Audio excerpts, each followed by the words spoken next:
So, I did what I said I was going to do. I defeated the purportedly invincible killer of monsters, Xander Vada. I have claimed this title, and will eventually claim victory in this contest of Lord Omegas, in her Dark Majesty's name.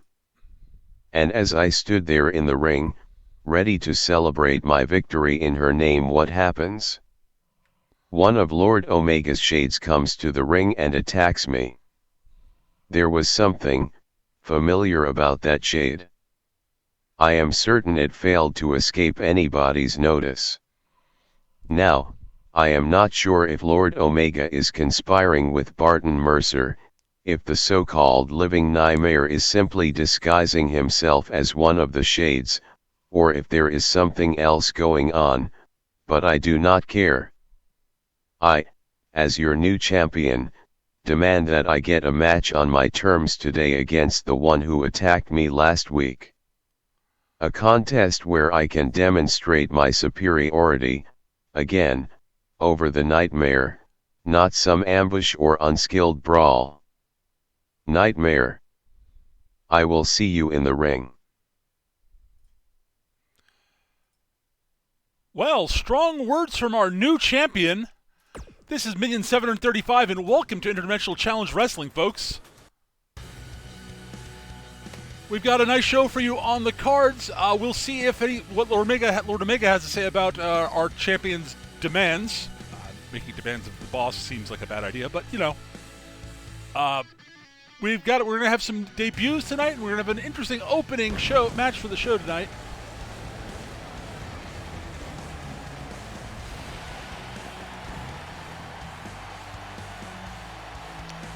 And it's lovely to see the crowd, and I hope everybody's going to have a wonderful, wonderful time today.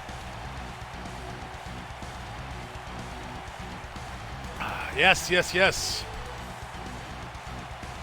We've got some tag team action, a bunch of good singles matches, and some debuts. So this should be a lot of fun today. We will be starting things off with an opening match between one of our newest competitors, Gertz Tofik, and our initial champion, Satoru Suzuki. And I do believe Mr. Suzuki does have a little bit of something to say before the match starts. So we'll send it over to him in a moment.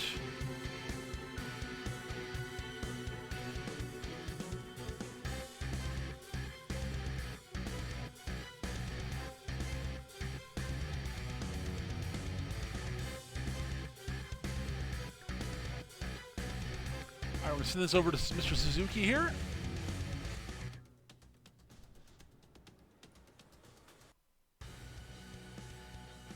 So, this week I cross paths with the Warlock's new lackey, Gertz Tofik. While we were both in the opening match at Mega Show 3, we didn't face off much. I admittedly know very little about Tofik, and only slightly more about goblins or redcaps. But, what I do know leads me to believe that underestimating my opponent today, just because of his stature, would be unwise. Many have overlooked me because of my height and build as well, and I have used that to my advantage in the past. I will not let him do so today. So, Tofik-san, I will show you the respect due to a fellow competitor and come at you with all my strength and skill. May the better competitor win. And that match is now, folks.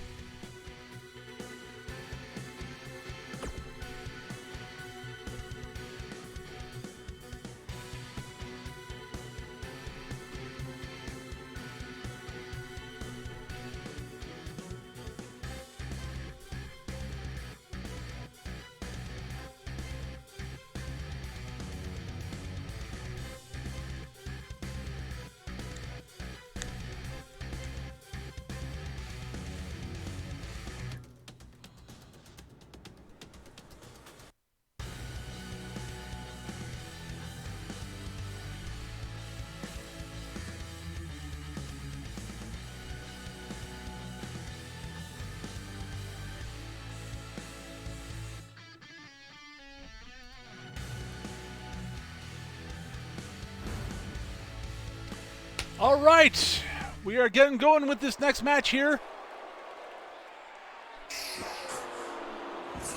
And the red cap's on his way down to the ring.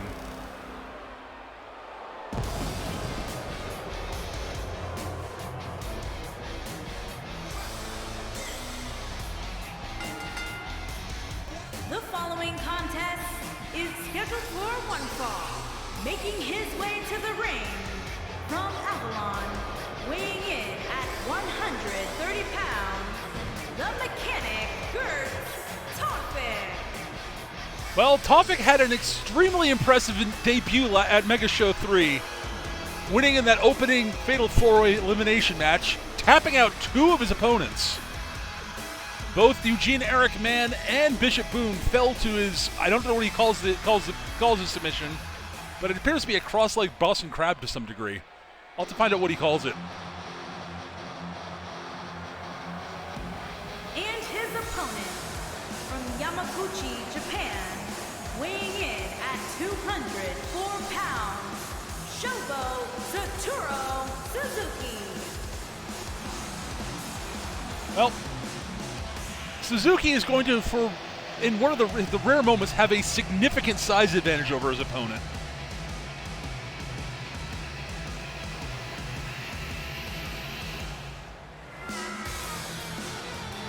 He is a very powerfully built man, despite his height.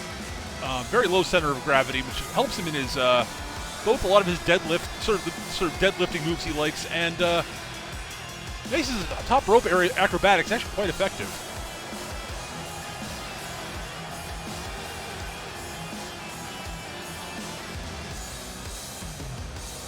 But we all saw how dangerous Gertz was last week.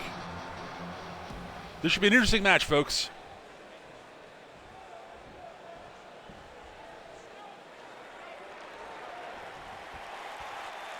Gertz is offering a handshake. Oh, nope, it was a setup for a sucker blow. I'd like to say I'm surprised, but from what I understand about, honestly, about the little bits we've heard about Gertz and about Red Caps in general, that sort of seems to play into their sort of general modus operandi.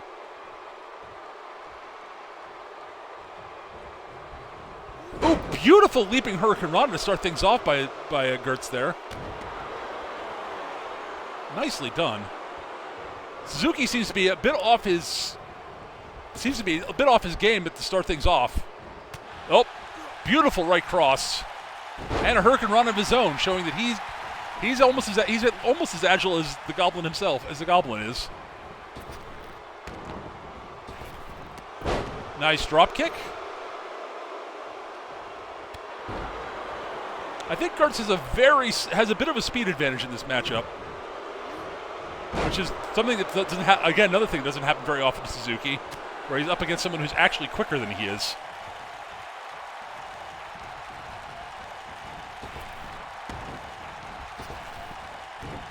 Misses the side kick there as Gertz sort of slides to the way. Ooh, nice low kick. And a jawbreaker.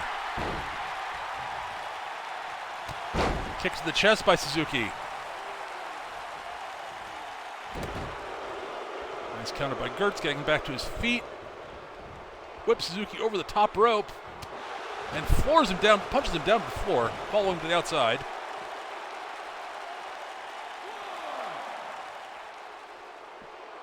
Ooh, very nice Russian leg sweep on the outside.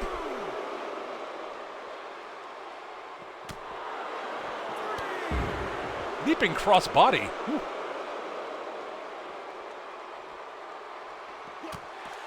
Looks like he might have been going for a gut punch, possibly a low blow, but Suzuki intercepted that. Nice chop. Ooh, nice counter by Suzuki on the outside there.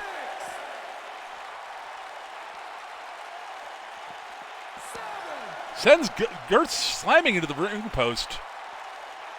And again.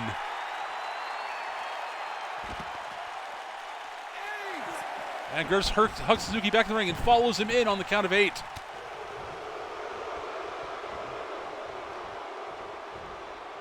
Drapes over the top rope. Ooh, slingshots him back.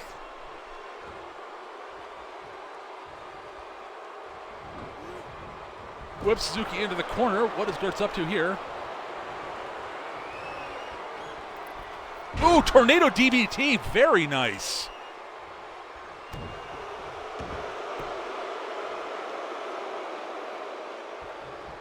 Oh, into a cloverleaf.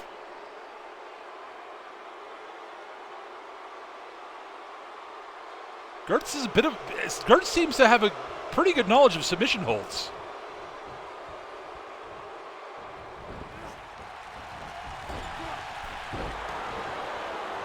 Running drop kick there. Ooh, running shoulder block off the ropes there by Gertz. Leaping elbow drop.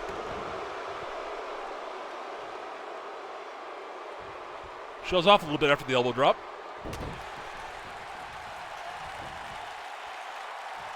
Ooh, very nice Hurricane Rana.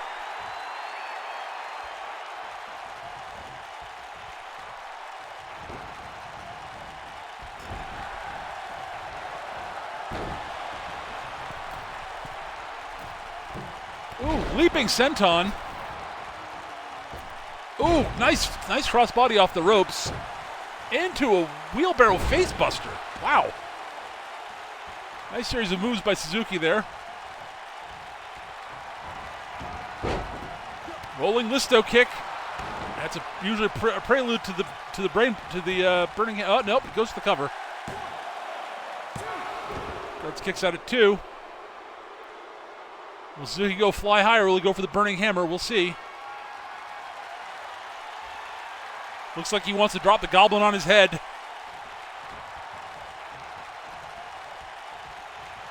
Burning hammer! Wow, man, that's gotta hurt.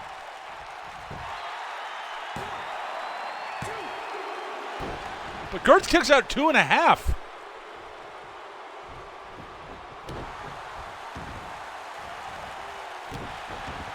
Woo. Goblin is resilient. Back on his feet. Stomps away on Suzuki on the ground there. Drags him away from the corner. Up, he's into it. He's got that. Oh God, that's torquing harshly back on Suzuki's back, and Suzuki is forced to tap to it again. Gertz wins again by submission.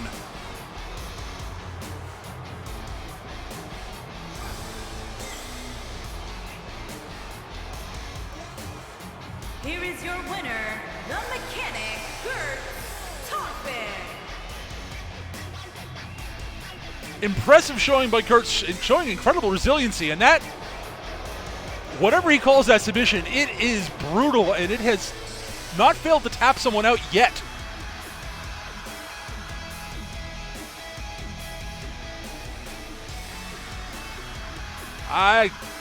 I'm impressed.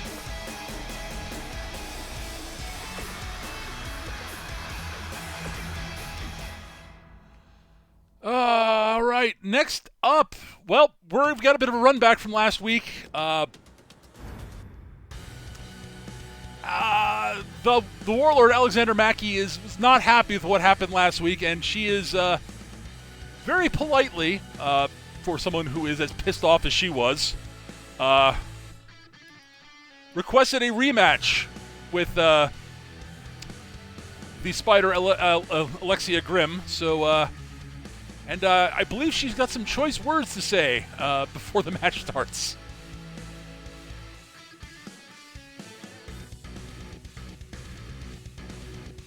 And honestly, I can't really say is that I blame her.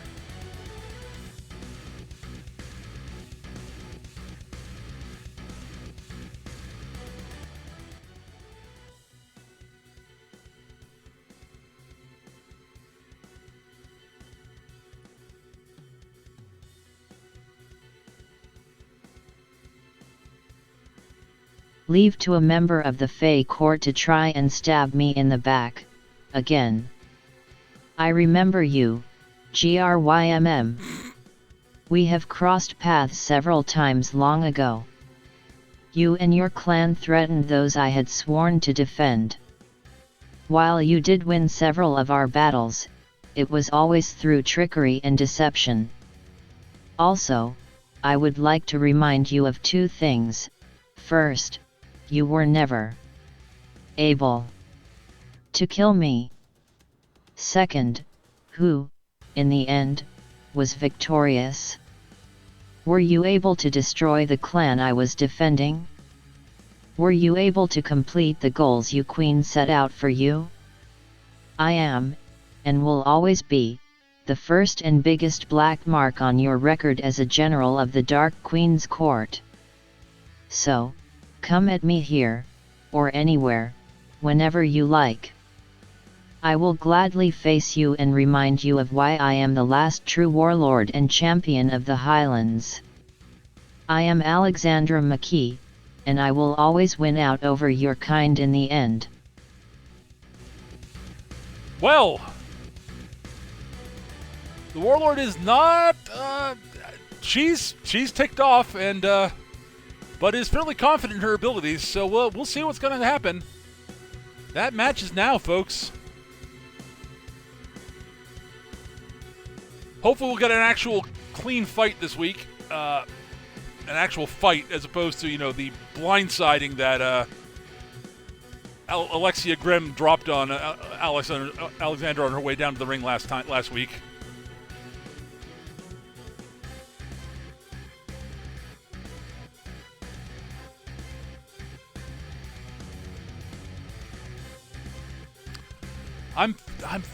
It should be. I want to see an actual clean fight between these two.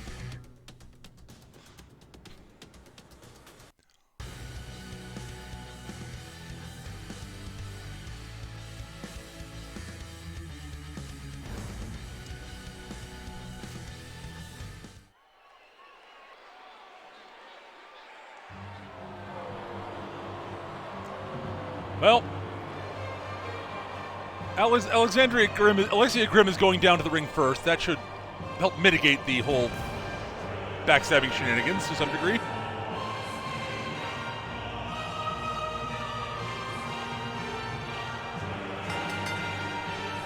Making her way to the ring from Avalon, the Spider, Alexia Grimm.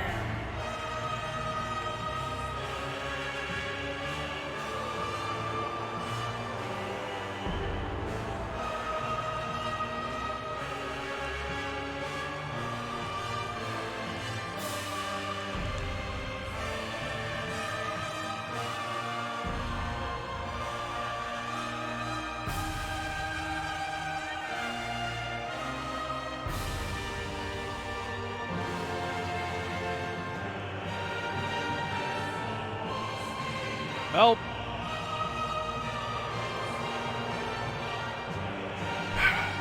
Alexia Grimm looks very confident.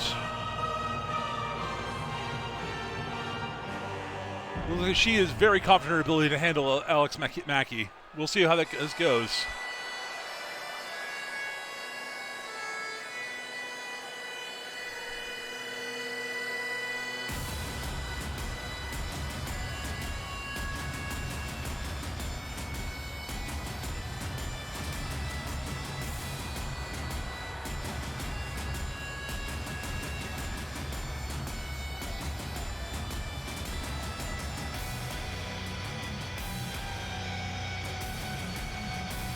And this time it looks like Alex is not going to be stabbed in the back on the way down to the ring. And her opponent, from Edinburgh, Scotland, Warlord Alex Mackey.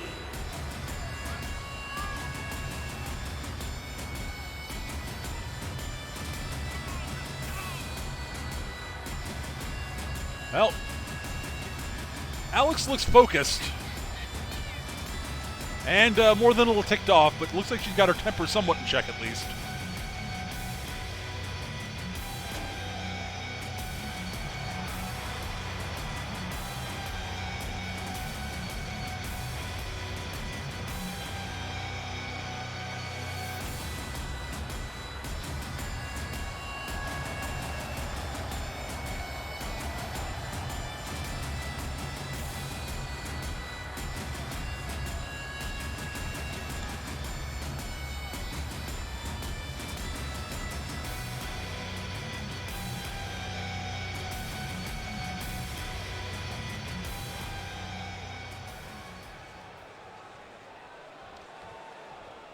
And looks like we're ready to go, folks. There's the bell. Ooh, Alexia starting things off with a series of punches to Alex. Stiff clothesline by the Warlord, though.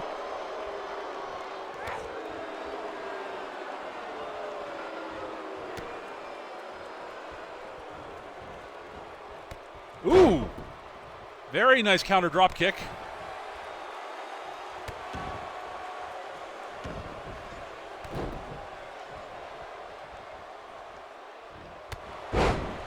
Another standing dropkick, very nice by Miss Grimm there. Shoulder check floors her though. Well, it looks like so far, much like we sort of saw last week, that Alex definitely has a bit of a power advantage, but the Faye Noble definitely has a bit of a speed advantage, or I should say a quickness advantage, really. Ooh, second rope moonsault, very nice. Into the cover. Alex kicks out before even a count of one.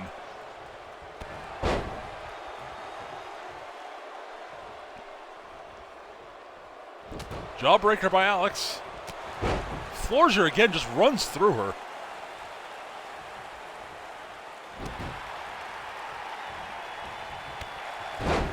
Again with that sort of leaping drop kick, using Alex's own lift against her. Knees her through the ropes. What is Alexia thinking?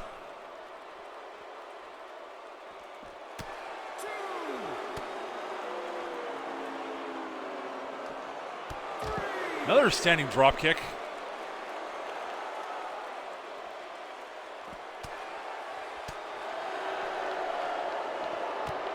Kicks the gut by Alex. Ooh, beautiful discus elbow there. Wings her back into the ring. Punch the back. Lifts her, gets her up there. What's Alex thinking here? Ooh, brutal elbow to the head. And a beautiful, beautiful pump, just beautiful big boot to the face. Into the mounted position and just rains blows down on the Spider's head. Oof.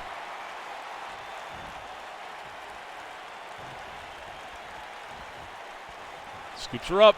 But she escapes out the back door and drops into reverse DDT. Oof.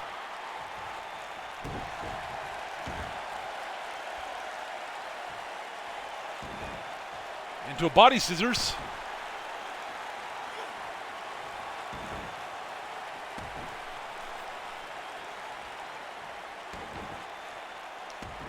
Just keeps maintaining control there and locking it in. Damage was done, I think.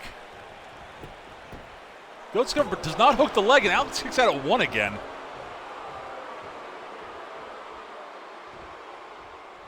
Oof, washes her face on the mat. That doesn't, ooh, and then an elbow drop to the small of the back. Beautiful counter punch by Alex, and a stiff clothesline. That might have been the quickening. But only gets a count of two.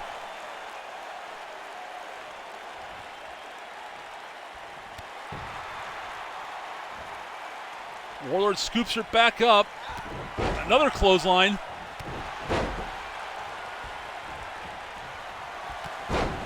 She just keeps laying those clotheslines in, just trying to take her opponent's head clean off. Spears her to the mat. Now she's lining up for the quickening. That's definite this time. And lands it clean. That might be it, folks. And it is. Alex Mackey is victorious. Warlord defeats the Faye there.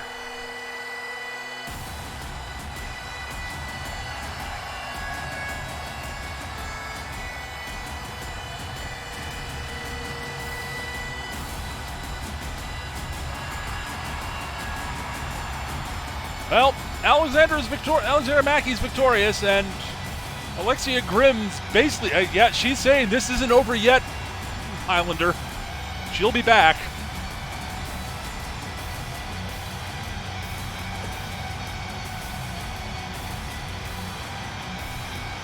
Whew. Very good showing from the Highlander. All right, before the next match, we do have some business to attend to. We will be hearing from one of the competitors in the match, but before that, well, actually, no, we'll hear from, what? Okay, all right, yeah, so we're going to send it over to Lord Omega first. And then we'll be hearing from one of the competitors in the next match.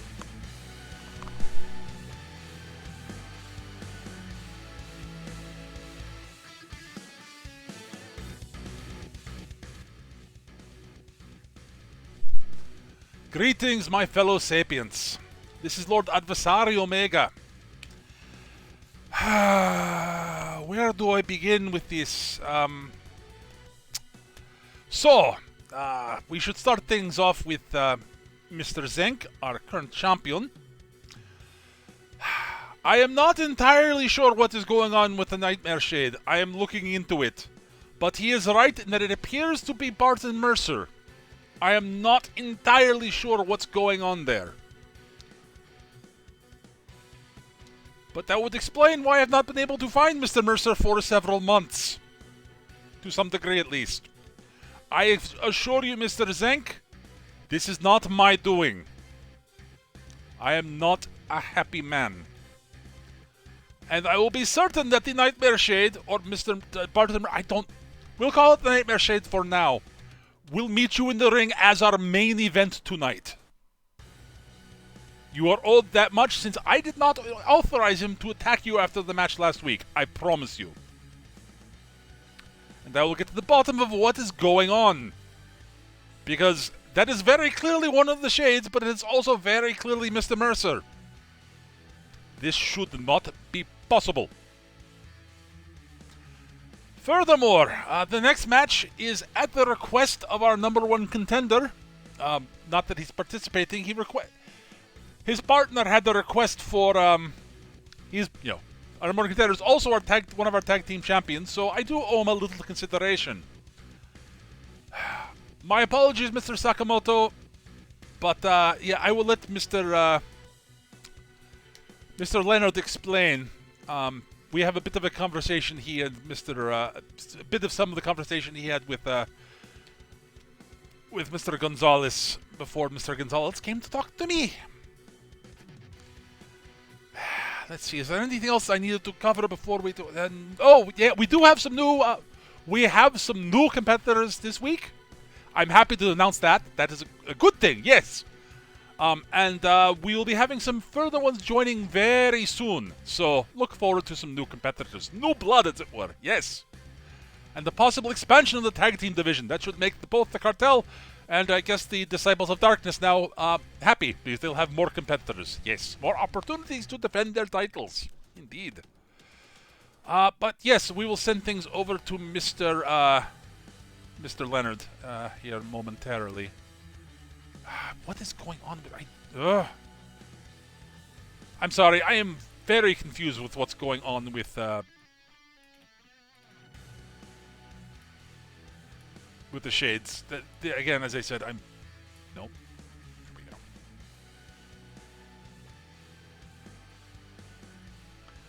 Right. So we'll be sending that over to Mr. Leonard here very shortly. Yes, right.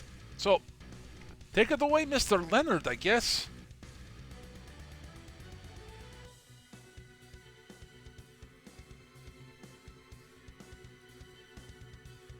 Okay, Carlos, I have had it with that damnable sumo wrestler. I am one of the only ones he has beaten in a one-on-one match, and he's done it twice to me. Twice. So, Carlos, I want to face him again on my terms. Go get Lord Omega to give me a submission match against him. I want to be sure to be able to grab his neck and squeeze until his brain shuts down from lack of oxygen. I want to choke his fat ass out. Honestly, I want to just end the bastard, but I know that's not in the cards, currently. So, do that for me and then we can get back to working on the plan to dismantle that warlock and get you another belt. Well, Mr. Leonard seems very annoyed, and this match will be a submission match. I do not know what Mr. Sakamoto has in the way of submissions, but we will see.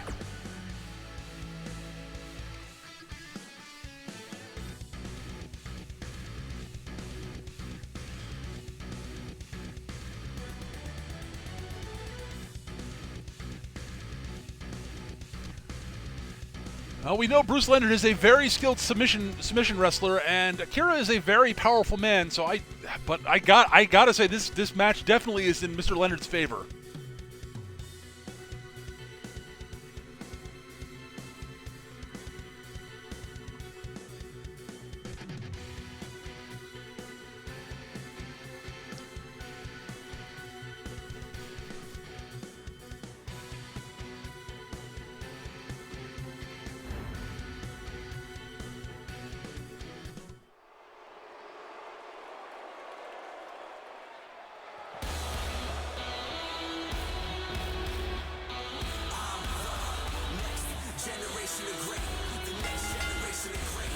Making his way to the ring from Brooklyn, New York, weighing in at 265 pounds, one half of the wrestling champion, the chosen one, Bruce Leonard.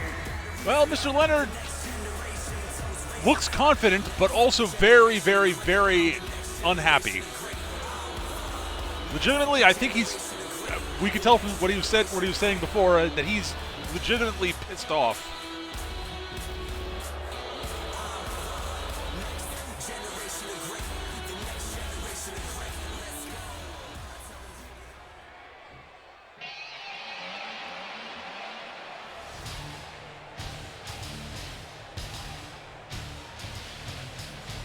And his opponent from Tokyo, Japan, weighing in at 405 pounds, unbreakable Akira Sakamoto. Well, Mr. Sakamoto definitely looks, I'm not sure confidence is not the right word, but he looks focused and ready.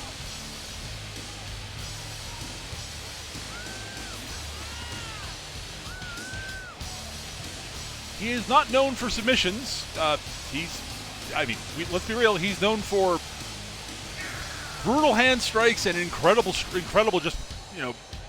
high impact throws. Not shocking that given that he's a sumo wrestler.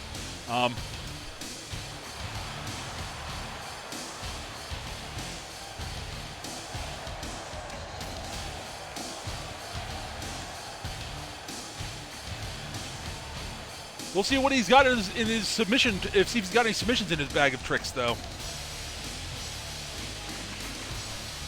He's generally a very straightforward competitor, though, so I don't know.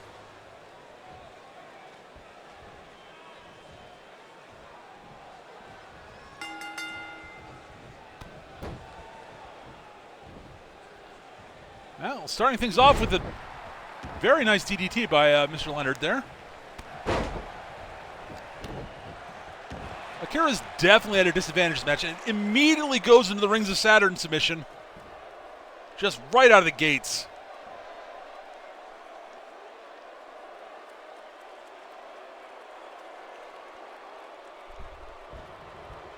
And Akira rolls through and just muscles his way out of it, elbowing Leonard in the head a few times.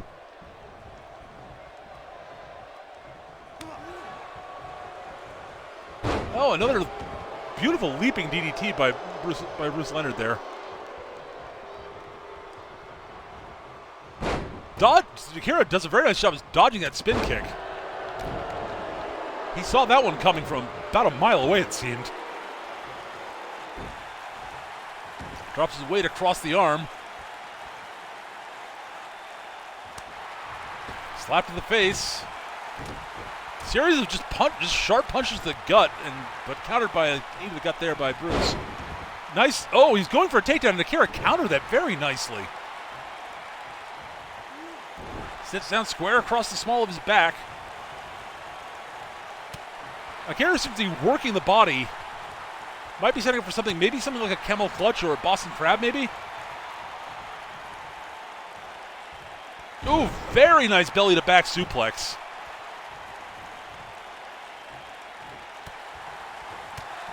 Hammers away on the small of his back again. Hoists him up onto his shoulders. Oh, looks like he's going for a power bomb, but Bruce punches his way free. Nice counter by Akira. Oh, another sharp punch that collapses Bruce into the corner. Hoists him to the second rope. But Bruce counters it, gets free. Looks like he was going. Wow. He has missed 2 leaping moves that Akira has just sidestepped beautifully.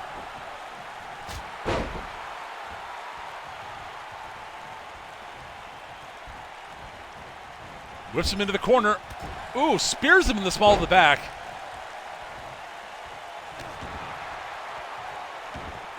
He keeps working the back. Drops his weight across the shoulder there, though. Hoists him up into the Yokohama Slam. Ooh, God, just plants him. And turns him over to a Boston Crab. Smart work by Akira.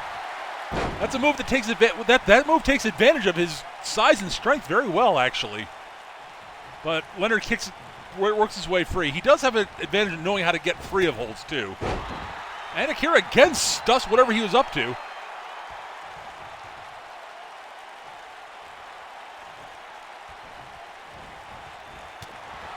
Bruce Leonard seems to be just on the back foot almost his entire match. Hoists him up. Drops him. There's the Samoan drop, but he can't get the pin to win. And into a camel clutch this time, but Bruce's feet were in the ropes. Goes for it again, and has to let it go again. Elbow drop.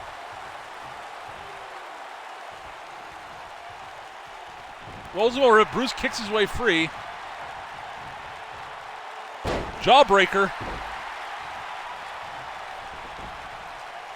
And Bruce takes a bit of a bow. Kick to the gut. And into a kneeling DDT. Yeah, kneeling DDT. Plants Akira on his head. Beautiful uppercut by Bruce Leonard there. Akira rolls out of the ring. Good ring awareness by Sakamoto there. He can't be submitted on the outside. Steps back in. Slap to the face. Staggers Bruce. Kick to the gut. Looks like he's going for another one of those kneeling DDTs.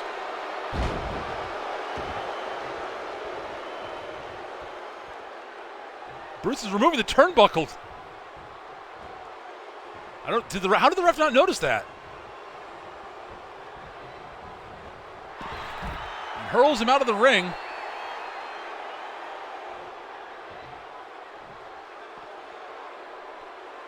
Bruce follows. Oh, was going for a sort of rolling elbow to the head there, but Akira again steps out of the way and slams Bruce into the ring step. Ref is now putting the turnbuckle back on, and therefore the count is not happening.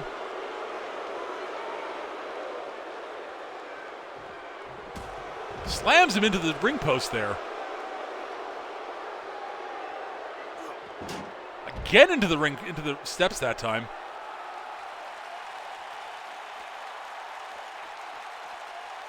Ref's not counting at the moment. Actually, this match can only end on a submission, correct?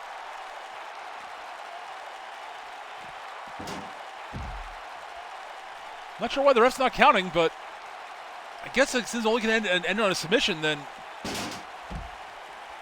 Wow, Akira's just slamming Bruce into the steps over and over again. This is just vicious. Vicious by Sakamoto. But he's got to get him back into the ring if he wants to actually end this.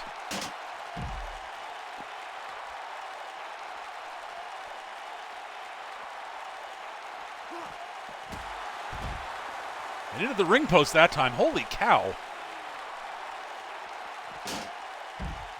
Bruce is just... Akira's just crushing him here.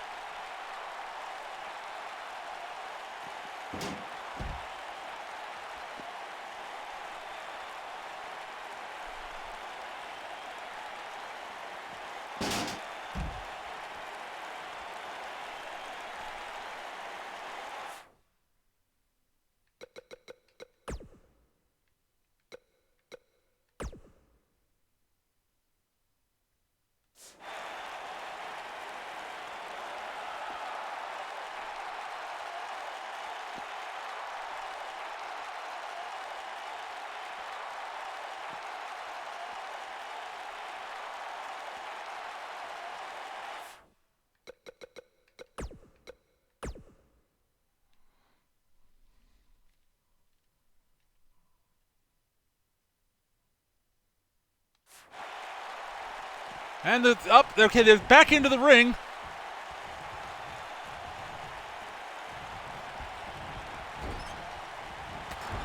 Spear to the small of the back there by Bruce. Bruce managed to get them back into the ring. He managed to shake free of Akira, sort of slamming the ring steps over and over again. Drops down into sort of an arm trap choke, and Akira is forced to tap out. Akira could not work his way free from the chokehold there.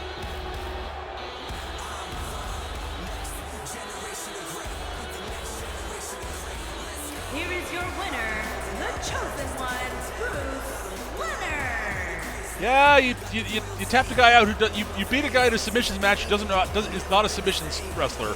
Well done, Bruce. Well done.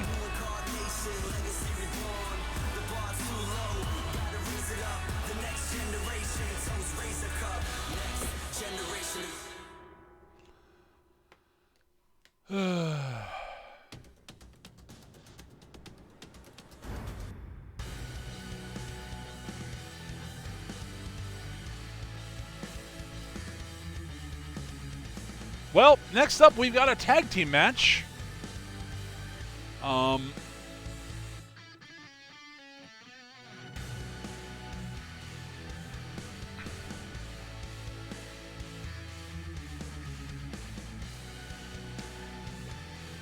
right, so yeah, next up we've got a tag team match between, well, the Empire's up, Catherine Koloff and Jacqueline Aldo. And we've got some new competitors for them to face, which we'll be talking about once they come down to the ring. But first, we're going to hear from Catherine Koloff.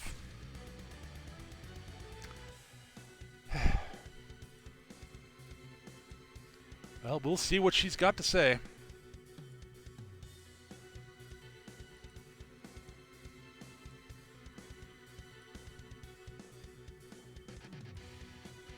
Well, Jacqueline, was it not truly a treat to utterly dismantle and embarrass that joke of a purported witch, Lilith Lovecraft, last week? Showing that peasant the true superiority of noble blood is probably not something I should take as much pleasure in as I do. It really is just my obligation as one of my given station in life. But, enjoy it I did anyways. Now I turn my sights back to what they should be on, gold.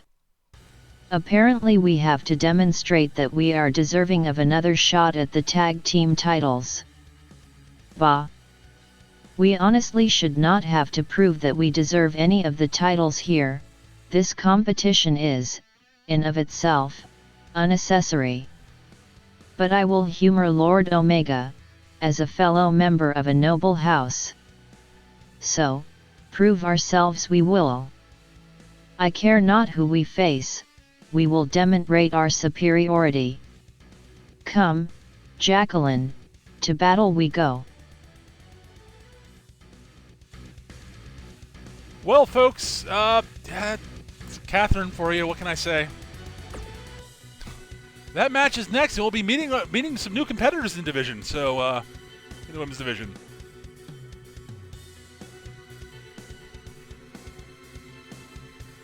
I'm interested to see who they are. I have some notes here about them, but I've not really had a chance to look at them too deeply until I've been told not to look at them too deeply until yeah, you know how it is.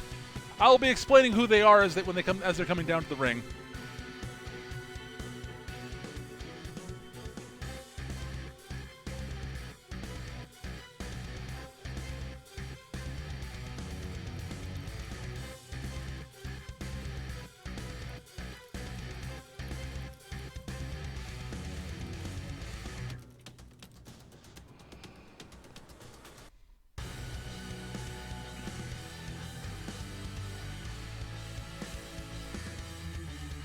Yes, we'll be seeing two new members of the women's division and a new member of the men's division a little bit later on. So let's see how this match will go.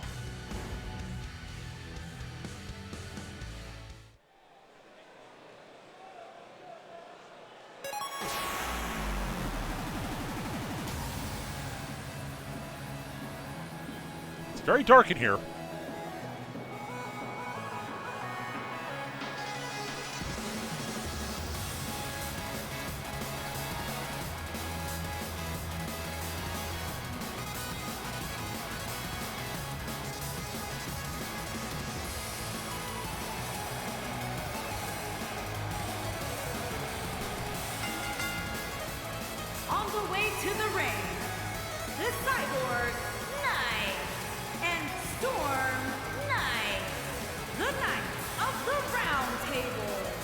Well, these are two members of the Stellar Knights. I don't know how many of the members of the Stellar Knights are going to be joining us here in IDCW, but they're a group of costume heroes operating primarily out of Japan, from what I understand. Do not know their actual names, but they've had some run-ins with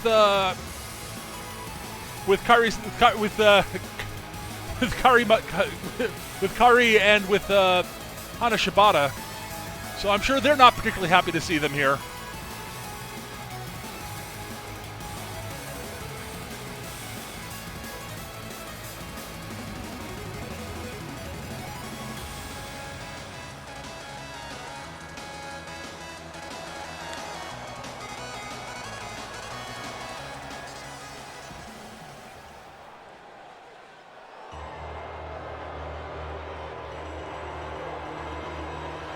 Oh boy, here comes Catherine and Jacqueline.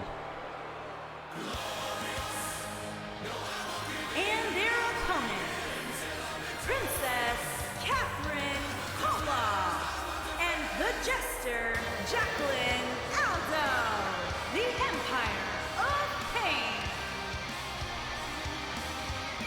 I'm still amazed that Jacqueline agreed to use Catherine's music for their entrance as a team. But, you know, I still don't know why Jacqueline's working with Catherine.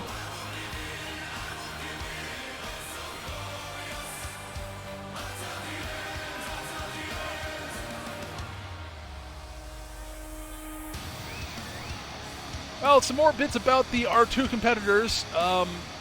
Storm Knight is a fairly well-rounded combatant, from what I understand, with some good high-flying skills. Cyber Knight is, well, she's one of the powerhouses of the team. Alongside, from what I'm seeing, someone called Heart Knight, who we may be seeing later tonight. Sorry about that.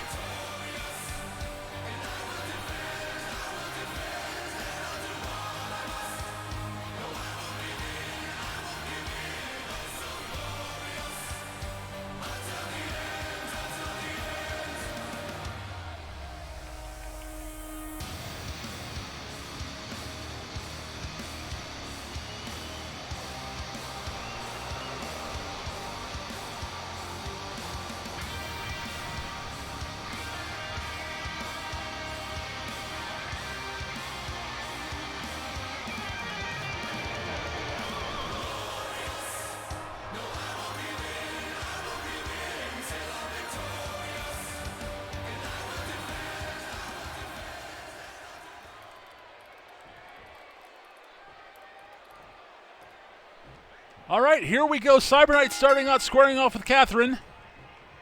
Catherine immediately moves into a neck breaker. Rolls through into the pin. Gets a count of 1.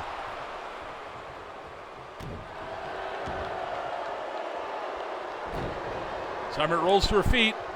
Locks up with Catherine. Catherine again into a nice neck control. But is overpowered by Cyber Knight. Kick to the leg. Sends Catherine crashing into the corner. Catherine works her way free. And sends Cyber Knight over to the other side of the ring.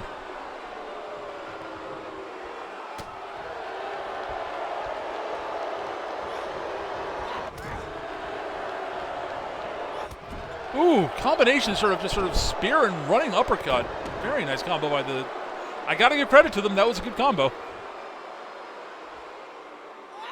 Ooh, nasty arm snap by Jacqueline Aldo there, after Catherine made the tag.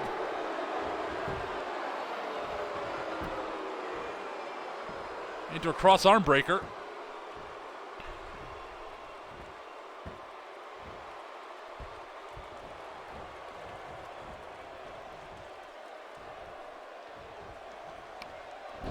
Jawbreaker by the Cyber Knight there. And again to the corner. Tags in her partner, Storm Knight. Irish whip into a leaping double cross body. Very nice.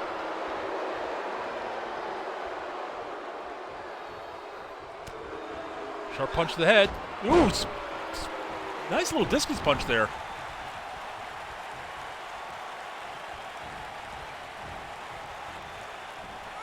Tosses over the top rope. And follows her to the outside.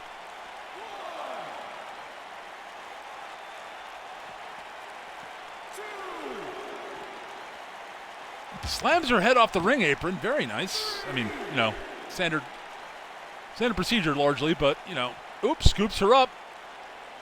Where's she taking her? Oh, drops Jacqueline face first off the ring steps. Nice drop. Oh, I think it was a double. Both of them went for a move at the same time and both connected. Jacqueline sends her rolling back into the ring and follows afterwards on a count of 7. Ooh, nice crucifix. Pin, it rolls through. They're rolling through on this. Into a pin there. And Storm Knight kicks out. Slap to the face, kick to the gut. That's countered by Storm Knight. Oh, Jacqueline is just laying into her. Ooh, very nice DDT.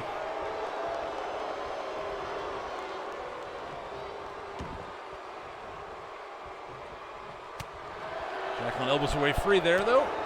Kick to the thigh. Running Hurricane Rana, very nice. Goes to attack Catherine in.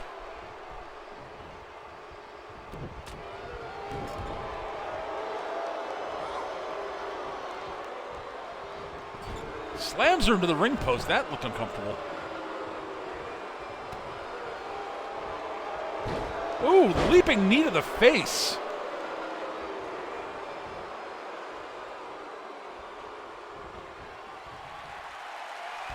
Ooh, wheelbarrow face buster.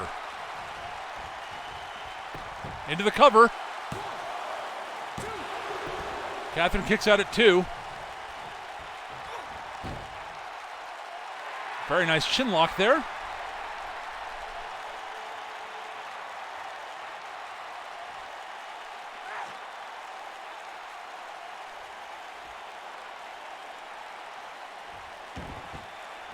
Slams her back down to the mat, scoops her to her feet, and whips her back into the corner.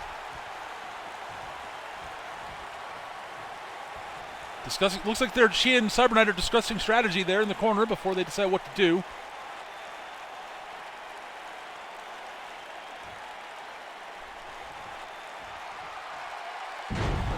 Oh, I don't know what that was, but that's brutal, brutal foot to the jaw there by Cyber Knight. Into the cover. Catherine kicks out at 2 and looks very just out of it after that. That looked like it did a lot of damage. Catherine kicks her way free, though. Might have been playing possum, actually. Misses the running clothesline to the corner.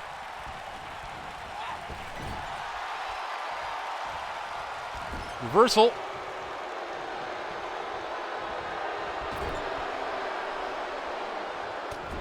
Punch to the head. Reversed again. Well, Jacqueline was going trying to punch Storm Knight there, but reversal after reversal, and Irish whip after Irish whip into the corners. Oh, we seem to be having a temporal fault, folks. I'm sorry. Yep. Lord Omega will have to sort this out. We'll be right back.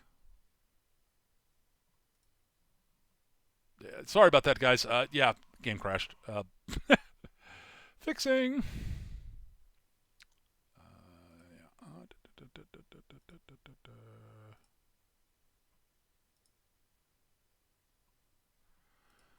Enjoy some music while I fix.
Okay, we're making almost got everything stabilized to that temporal storm. I apologize.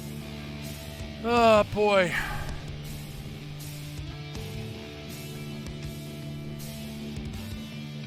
Very well. We'll get things back up and running here very shortly.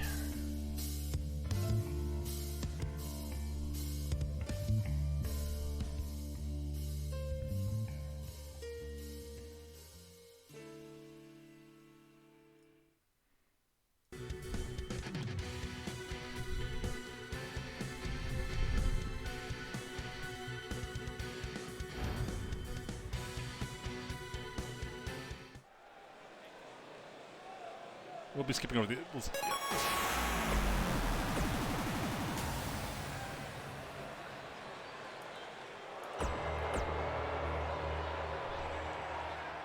yeah.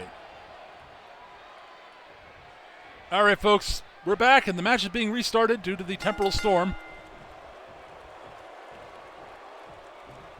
All right, Catherine starts out by forcing Cyber Knight back into the corner. So we're going to have to go for a break. Will it be a clean break? Miracle of miracles, Catherine did not take a cheap shot. Forced back into the ropes. Looks like we're going to have to go for another clean break here this time. Yep, that's more like Catherine.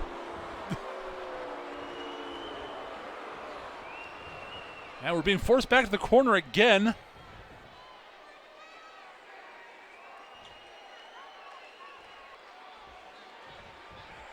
Enough distance was forced, so Catherine couldn't get a easy cheap shot in that time at least. And Catherine drags Cyber Knight towards her corner. Next snap, take her over. Elbow to the top of the head.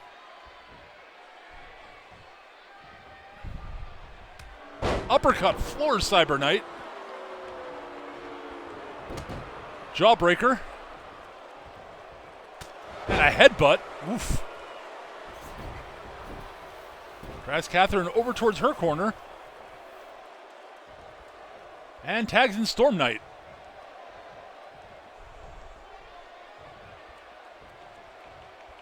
Catherine counters her way back to her feet. Nice arm drag by Storm Knight. Catherine shoves her away. Whips Storm Knight into the corner. And tags in Jacqueline. Ooh, uppercut to the back of the head into a neck breaker. Oof. Nice combo again. I will give the Empire this. They do work well together.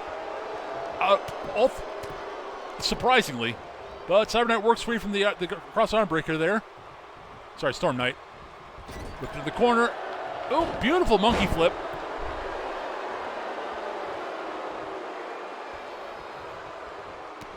Stomp of the head. Another stomp of the head. Lifts her up. Oh, she's going for the... I don't know what to call this, but it is a unique submission that she's... I've never seen anyone else do anything like that. And then rolls her into a pin. Nice little combo there.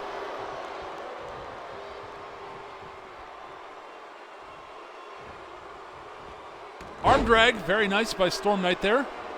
Kick to the head, partially blocked it looked like. Arms carry takeover.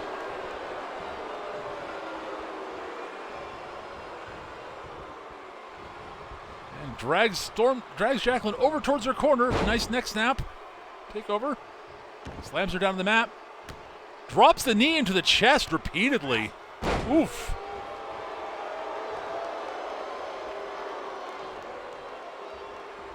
Scoops her back up. Kick to the gut. Drives Jacqueline into the ropes. Ooh. Using the rope as leverage to just do some damage to the torso there. And tags in Cyber Knight. Slams the elbow into the mat.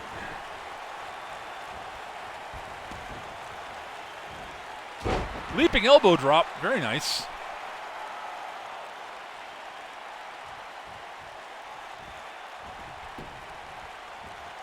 Uppercut.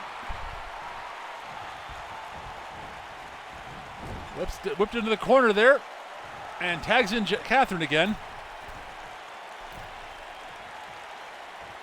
Hoist her up on, hoist the sideline on the shoulder. Ooh, leaping. Oh, God. Beautiful combination move. Ducks the clothesline. Ooh, beautiful butterfly backbreaker there. Whips Catherine to the corner. Tags in Storm Knight. Off the ropes. Leaping double cross body there. Leaping double shoulder block, really. Catherine counters the leg sweep, though, to get back to her feet.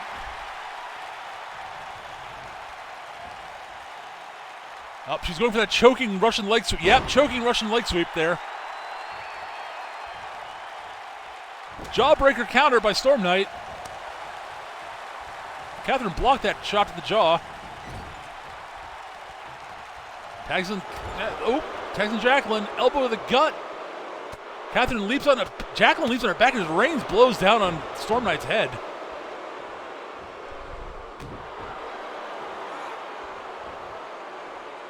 It's going for that sort of unique, I don't know what to call this, but it is, oof.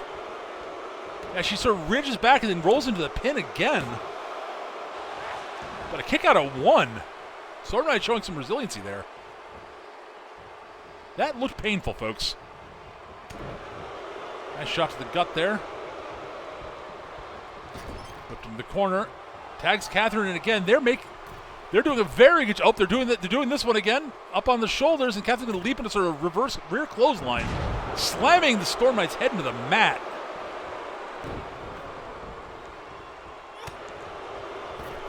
Very nice European uppercut.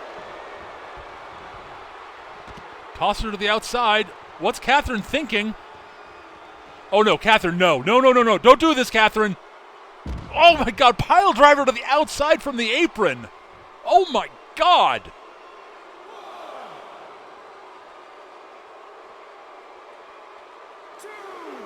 I don't know how Storm Knight's even remotely standing after that. But she rolls back to her feet. Catherine goes into a neck breaker.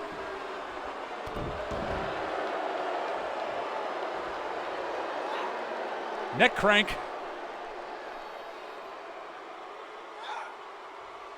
Slams her head off the mat there.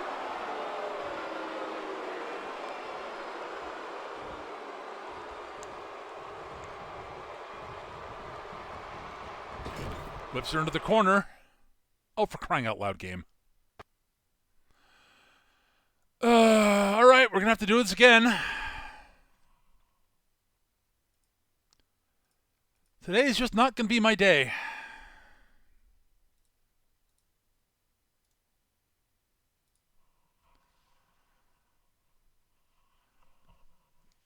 All right, well.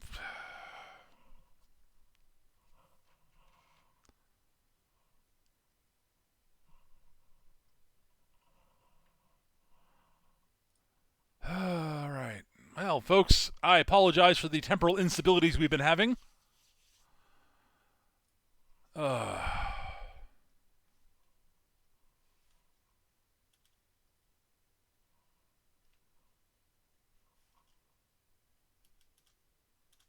my mind.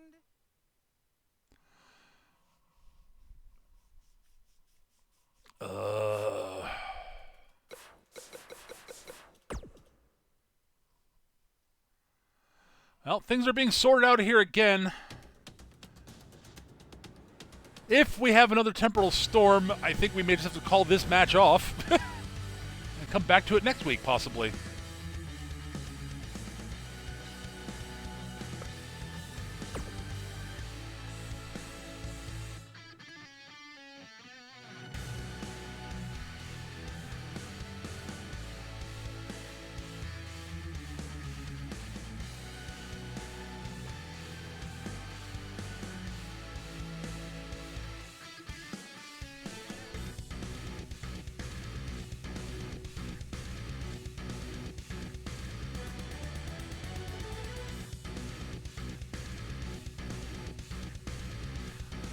Well, folks, I don't know what to say.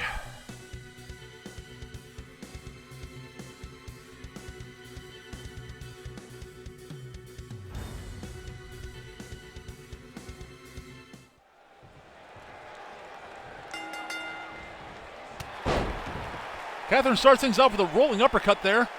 Elbow drop to the chest.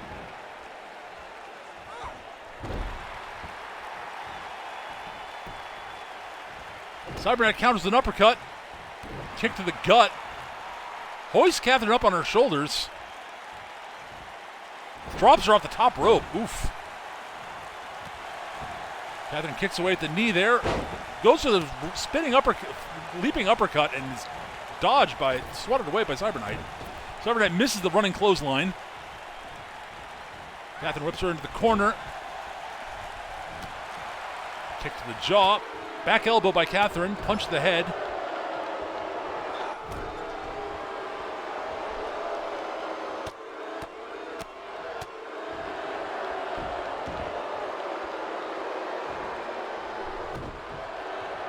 Stomp to the back of the head.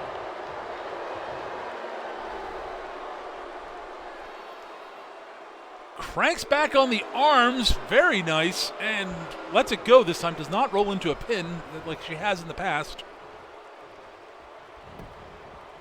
He's going for a single leg takedown, and it's stuffed by the Cyberknight. Whips Jacqueline into the corner. Tags in Storm Knight. Kick to the gut by Storm Knight. Sharp punch to the jaw. Nice leaping knee by Jacqueline.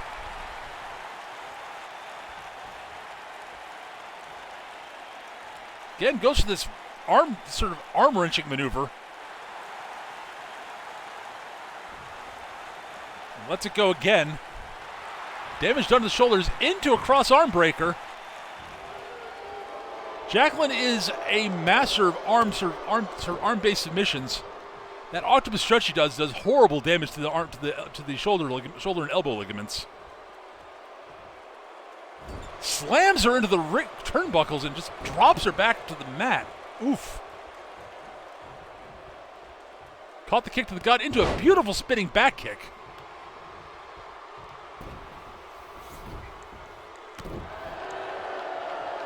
Stomp the arm, and she goes and tags Catherine back in. Stomps away. Storm Knight, beautiful double leg takedown to get back to her feet. Stomp the arm.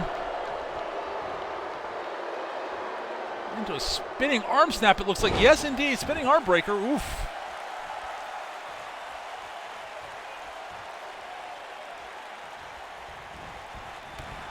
Clotheslines Catherine over the top rope and follows the outside. Catherine, oh God, whipped her into our announce desk here. Catherine, no, Catherine, please, no. There's another desk over there you could use. Float over DDT by Catherine, oof.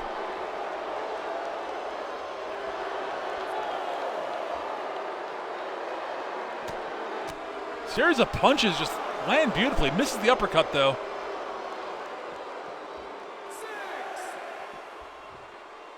Catherine grabs Storm Knight, drags her back towards the ring apron. Rolls her into the ring.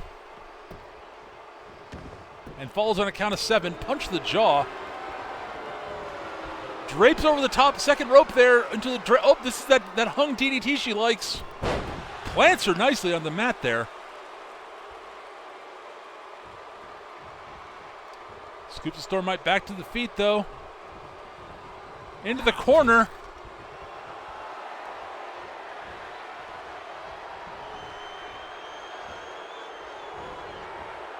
Oh my God, assisted neck breaker. Just a beautiful assisted cutter there. Oh my God. In for the cover, but Cyberknight breaks it up. And the two of them start attacking Cyberknight. Uppercut. Cyberknight floors Jacqueline. And then leaves the ring. Jacqueline looks shaken, but is back to her feet.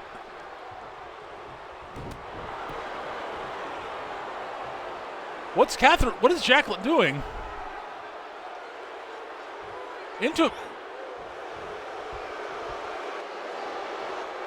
She's just going after Cyberknight on the outside there. Boots her to the floor. Holy cow. Now she's back in the ring with Storm Knight, having sort of neutralized her tag partner. Back elbow by Storm Knight. Cyber Knight's back on the apron already, though. Kick to the knee. Whips her into the corner. Nice arm drag counter by Storm Knight. Sends Jacqueline flying back to their corner. Beautiful running backflip kick. Drops into a sleeper hold. Oh my God.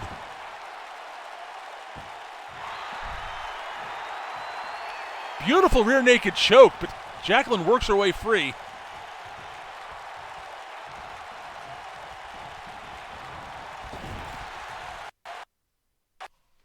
Oh, for crying freaking out loud. Okay.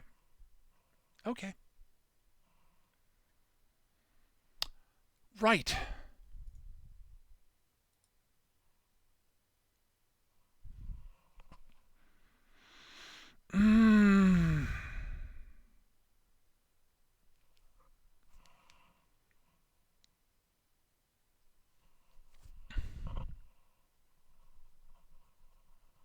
There's something going on with the Empire. It's happened every time in the Empire's corner. I don't know what's going on. Oh my God, this game is so fucking glitchy. My apologies to everybody. I'm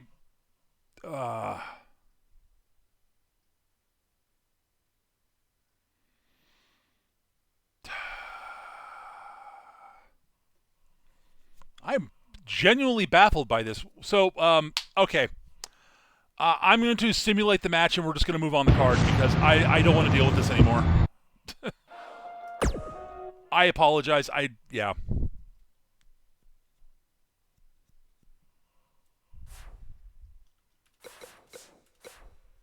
All right. Give me a second.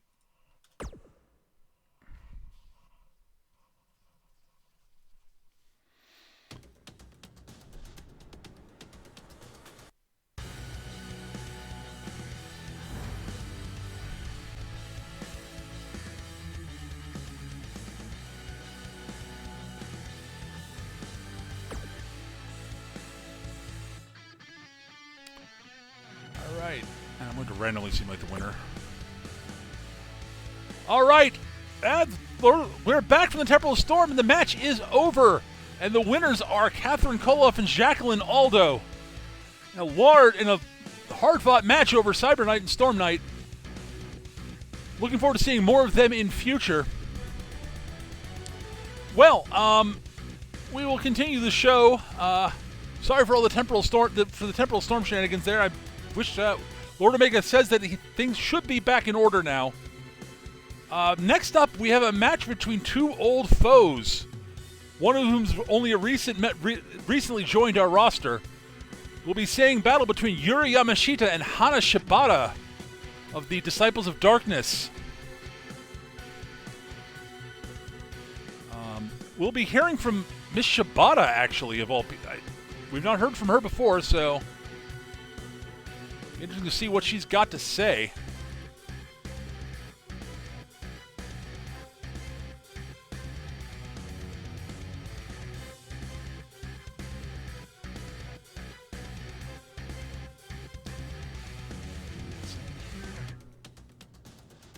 Oh, heck. I just realized I forgot to do something.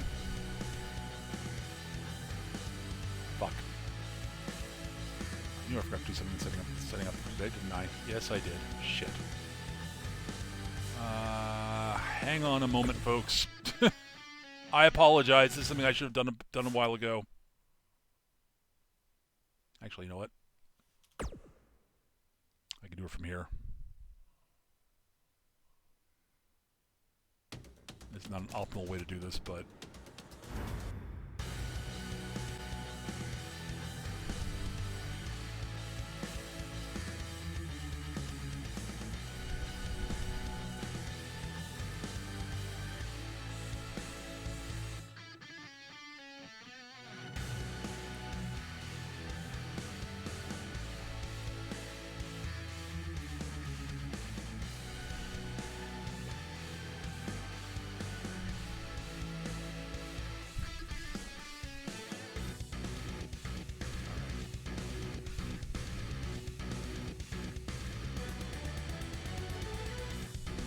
All right, now we'll be sending it over to Miss Shibata.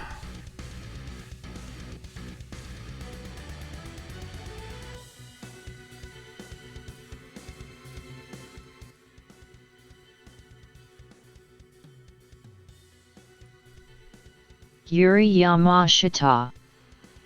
It has been some time since we last crossed paths.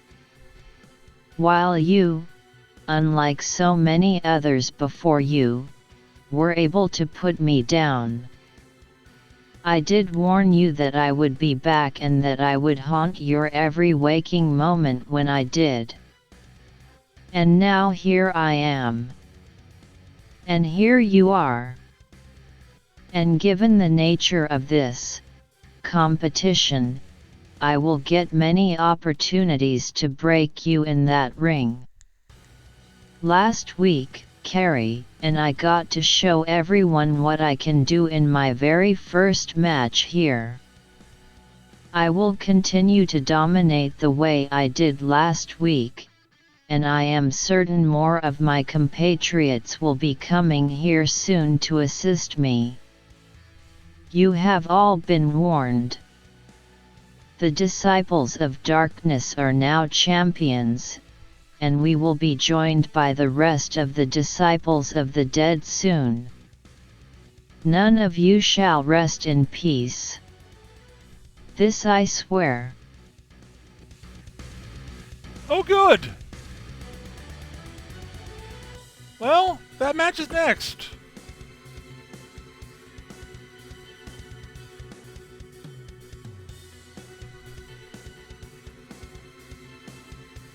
I'm a little concerned about some of the people Lord Omega's been bringing in recently.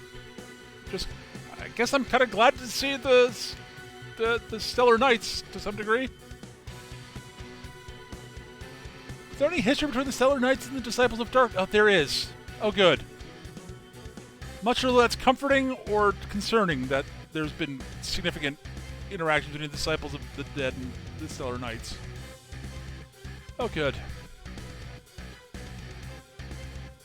Well, we'll see how this match goes.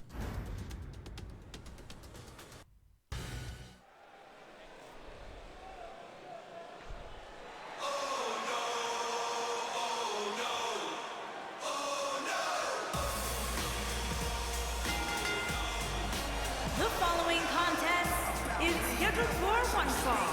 Making her way to the ring from Osaka, Japan, the Dragon, Yuri Yamashita.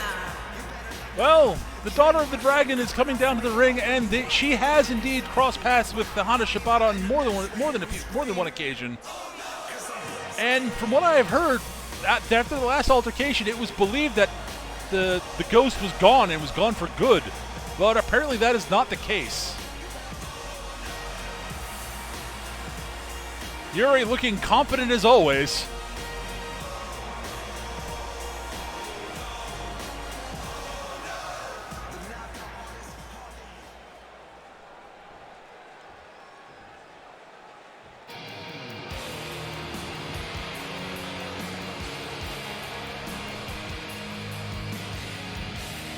And her opponent, from Kobe, Japan, one half of the women's, the GOAT, Hana Shibata. Well, she's starting around the ring, and she is a frankly terrifying individual.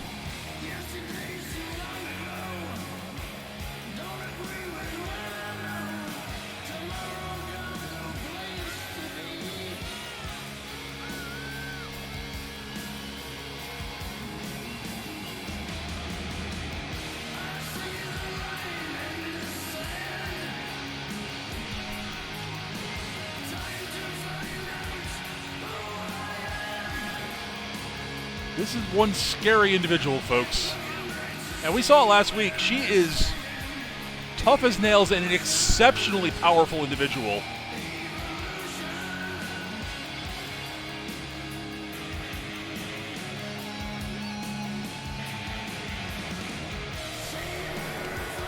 As I said, she might be one of the few people we have on the roster who can rival Rachel Mortis in raw physical power.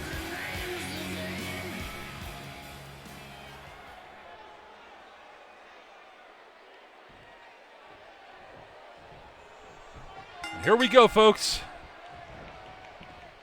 Scoops Yuri up and just starts things off with a backbreaker. Lifted Yuri like she weighed nothing. Jawbreaker by Yuri. Beautiful, beautiful leaping Hurricane Rana there. Just, oh, nicely done. Yuri has a definite speed and quickness advantage in this matchup. And Hana definitely has a strength advantage. We've not seen enough of Hana to determine exactly how good a striker she is, but I can't imagine she's as good a striker as Yuri is. But that power makes for brutal throws like that. Oh my God. She just hucked Yuri there. Kick to the shoulders. And Yuri just throws a beautiful thrust kick and floors Shibata there. Ducks the clothesline. Scoops her up onto her shoulders, but Yuri escapes at the back door into a reverse DDT.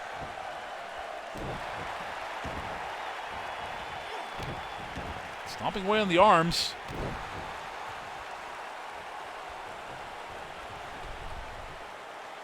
Whirling leg drop. Very nice by Yuri. Back body drop counter by Shibata there.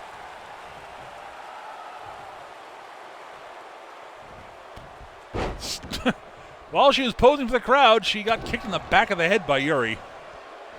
It's not wise taking your eye off Yuri for even for a split second. She can knock you out of nowhere. Another scooping backbreaker by Shibata there. Oof.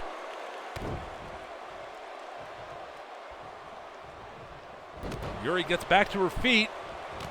Kick to the head. Just sort of staggers Shibata, but doesn't drop her. Kicks the legs. And Shibata does not go down to that either. But she gets Shibata off her feet with a nice neck snap there. Punch to the gut by Shibata. Whips Yuri to the corner. Brutal running body press in the corner there.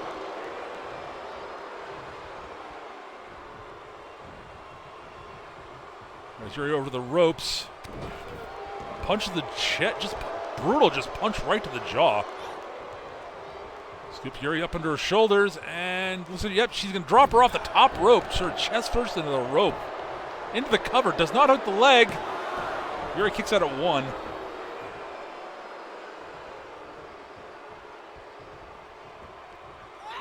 Nice dragon screw leg whip by Yuri. Gets Shibata back off her feet and lets Yuri regain her footing. Kick to the shoulders. Drags Shibata away from the ropes. Rolls into the Dragon's Gate submission. Can Shibata get out of this one? He's got it locked in tight. Nope, Shibata works her way up. Punch to the side. Works her way free, but some damage was done on that.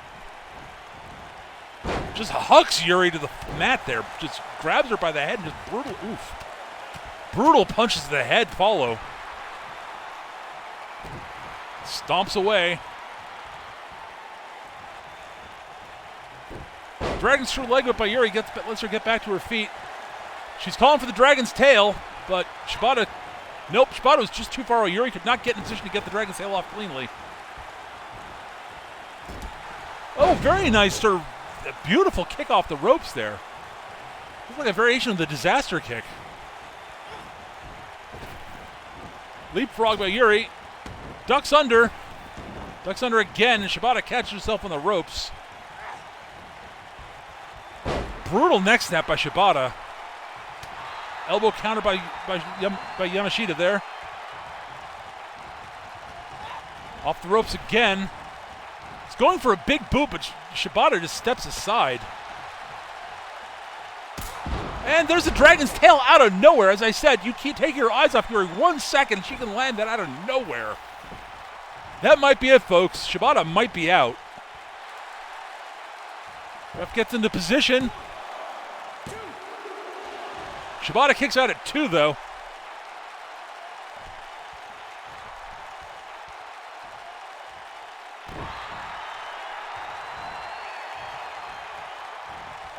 Shoulder block.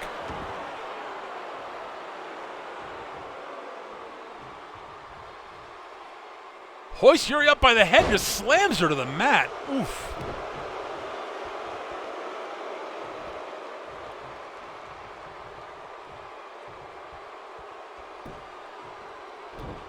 Chop to the head. Ooh.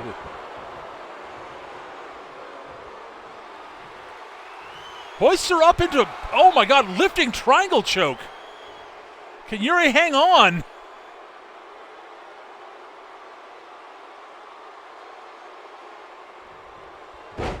Shibata lets it go, and Yuri collapses the mat. She might be unconscious.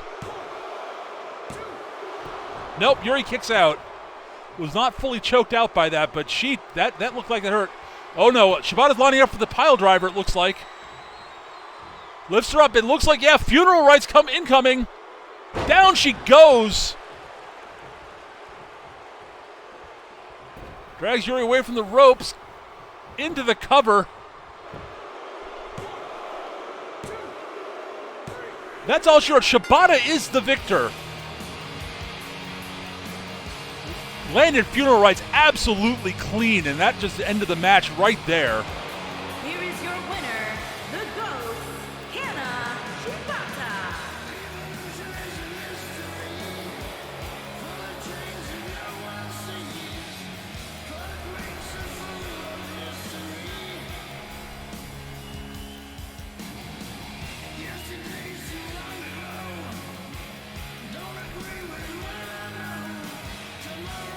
Impressive showing by Shibata there. Oh my god.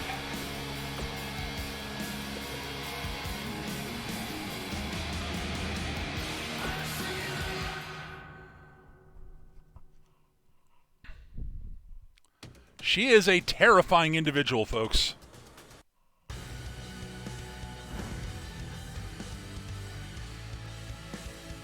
Well, next up, we have a match between a new competitor and the assassin, Jushin Hayabusa, who I believe wishes to address the matchup incoming matchup.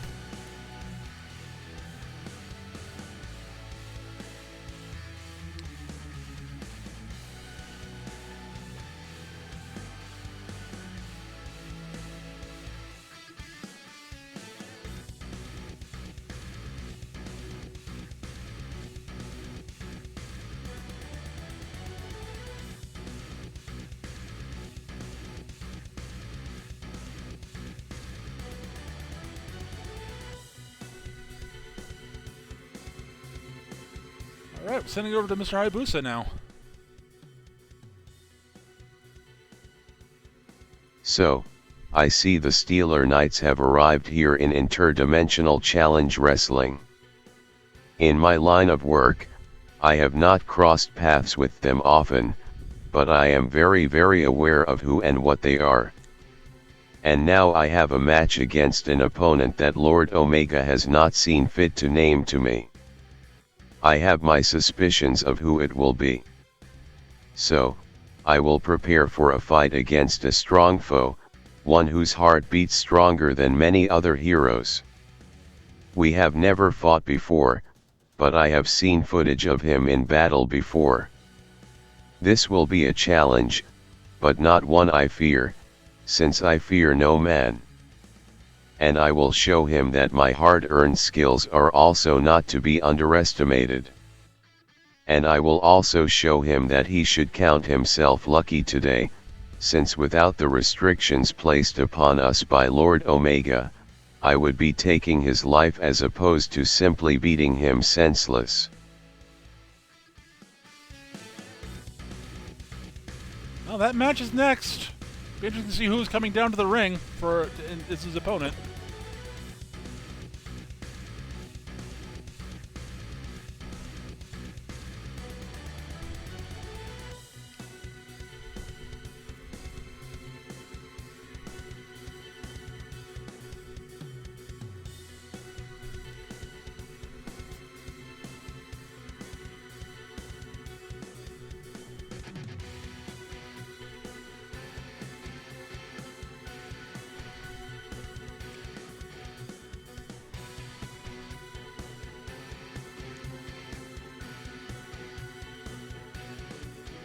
All right, that match is now, folks.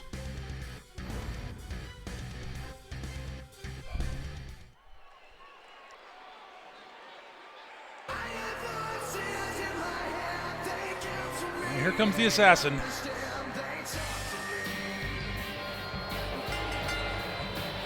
Making his way to the ring from Tokyo, Japan, weighing in at 234 pounds, the assassin, Jushin Hayabusa.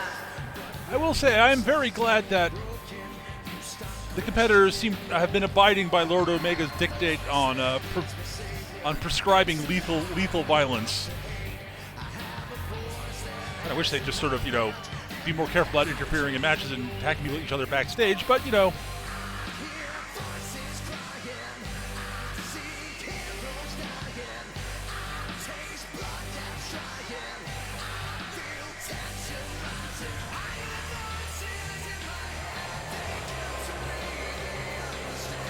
Well, Hayabusa, as usual, is looking very confident.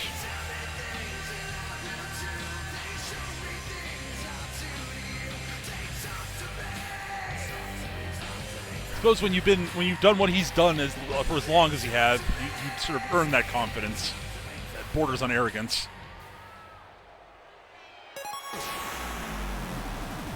I see it's one of the Stellar Knights. And yes, it is. Aha! And his opponent, from out of this world, weighing in at 255 pounds, Heart Knight. Well, Heart Knight is the living, beating heart of the Stellar Knights. And is probably the most powerful member in terms of physical strength of the team. The physical powerhouse of the team. He is deceptively quick and very, very strong. And has a reputation for never giving up.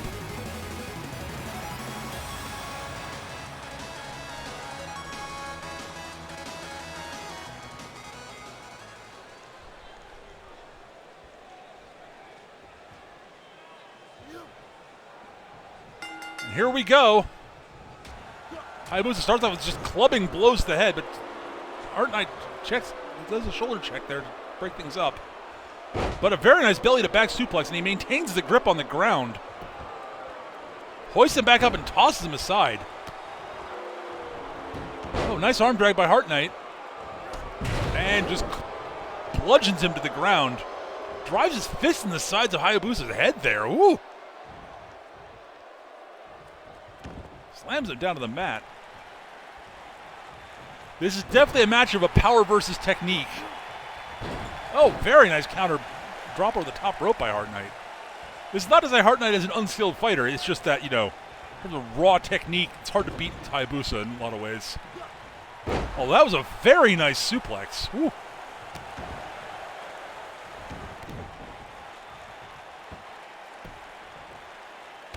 Double axe handle to the back. Ooh. Sits down across the small of his back afterwards. Ooh. Clubbing blow to the head. Counter punch by Hayabusa there. Lots more to the top rope. Punches him in the head. Climbs on the second rope. What is Hayabusa doing? Oh my God! Beautiful back suplex from the second rope. Holy cow!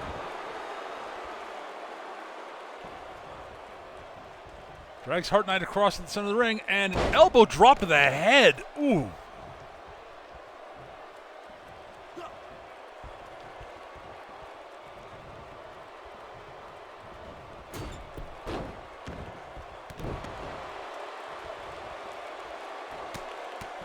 Clubbing blows the head while he's got him sort of on the mat there. Very nice by Hayabusa. Very nice is the wrong word. Effective. Elbow to the gut. Counter slap to the head. Leaping neck breaker. Into the cover. And Hart kicks out before even a count of one. Leaping knee to the head. Oh my God. Heart Knight's back to his feet already. Whips him into the ropes. Was going for a spear in the corner, and he's countered into a DDT by Hayabusa, who follows Heart Knight to the outside. I'm not sure I want to tangle the Heart Knight outside the ring. Slams his head off the apron.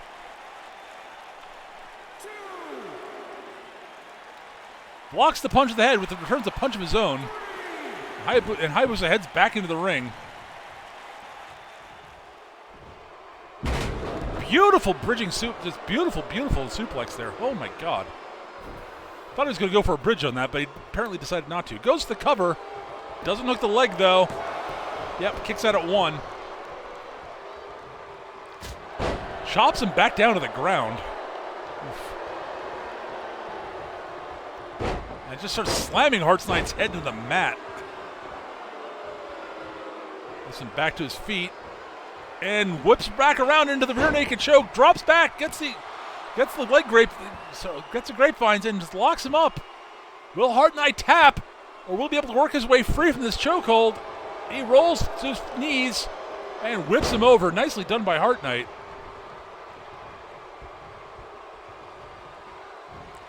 Scoops him up and into a torture rack, it looks like. Oh my god. Just bending Hayabusa over his shoulders. Hayabusa's working his way free and gets free and arm drags him away. Hoists him up. Looks like he's going for the Gotch-style pile driver.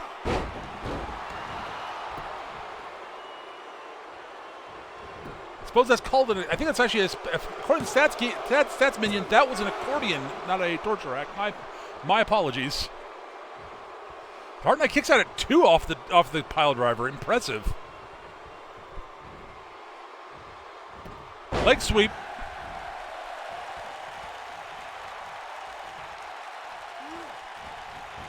Hucks him into the corner bodily.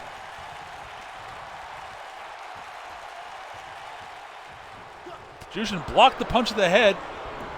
Oh, beautiful counter takedown just stuffs the takedown and drops an elbow onto the shoulder there. Face buster by Hayabusa though.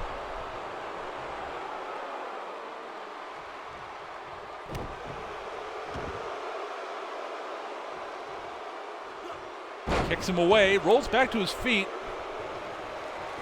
What is Heart Knight lining up for here? Kick to the gut. Hoists him up on his shoulders.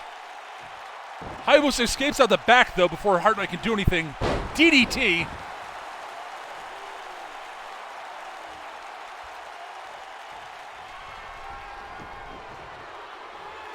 Hayabusa's lining up for something. He's going for another pile driver, it looks like. Drops him down on his head.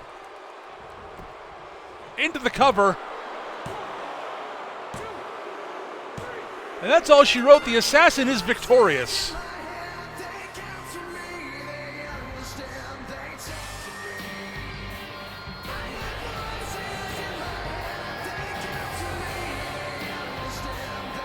Hayabusa wins. He's headed out of the ring. Wait, no, oh no. Hayabusa, no, oh god. Starts slaying the boots into Heart Knight. He did warn he was going to beat him senseless. But he's now being escorted away.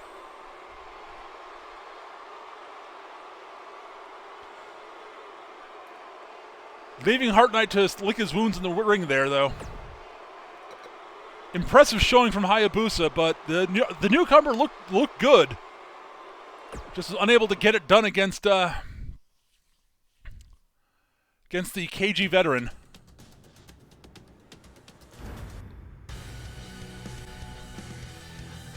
All right, next up, apparently we're going to be having a matchup between Yosef Zink and the Nightmare Shade.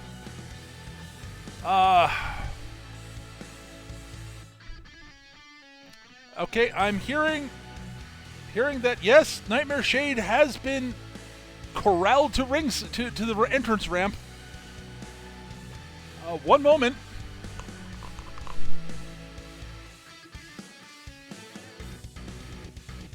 You are going to go down the ring. You have no choice. I order you down there, Shade. You will obey.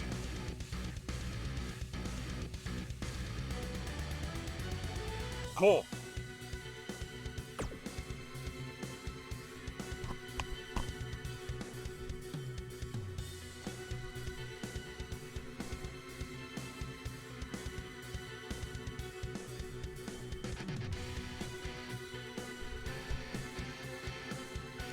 Well, it looks like Lord Omega managed to wrangle the Nightmare Shade down to ringside at least.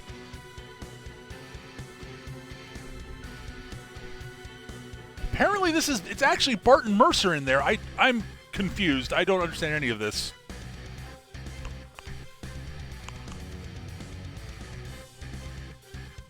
Lord Omega said he's going to look into things, but it looks like he still has some control over the Nightmare Shade at least. That's something.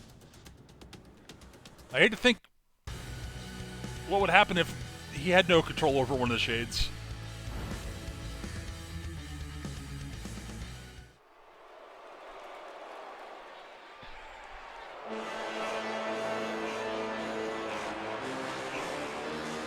And he's coming out to Barton's music again. This makes more sense now, to some degree at least. From every man's nightmare, weighing in at 319 pounds, the Nightmare Shade.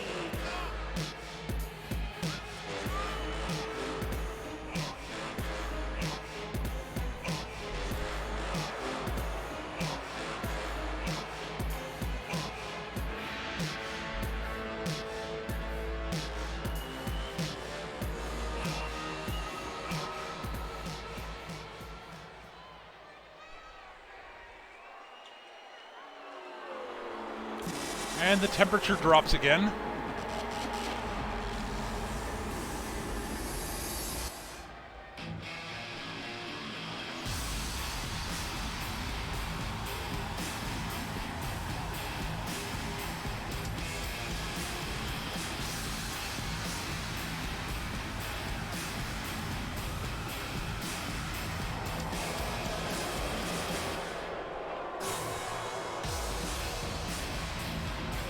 And his opponent, from Avalon, weighing in at 222 pounds, the men's wrestling champion, the Warlock, Yosef Zen champion. Well, our new champion strides down to the ring looking both confident and pissed off. I think he thought he was done with Barton after their last encounter and Barton's disappearance.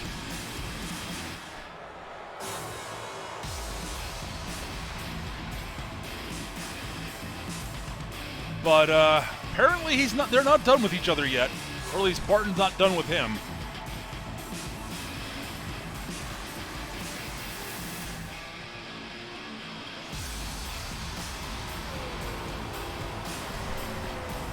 And I believe, as he said, that, he was the one thing he was most happy about being done with Barton is that it meant that he could focus on his actual plans as opposed to having to deal with Barton's aggression.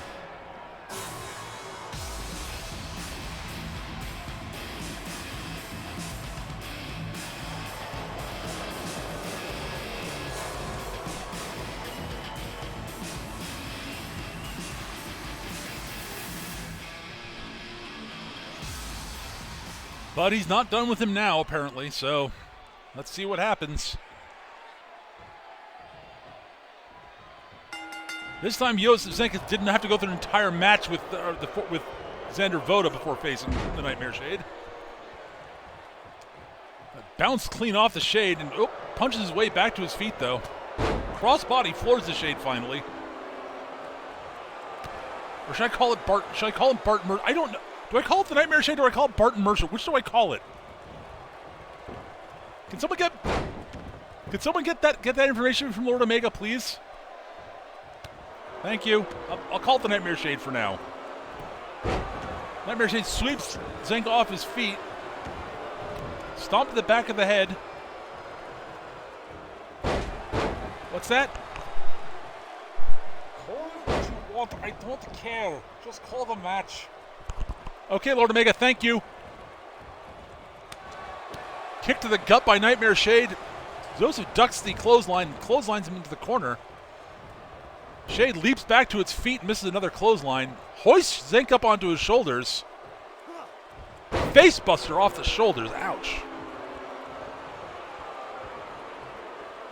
Jawbreaker by Zenk.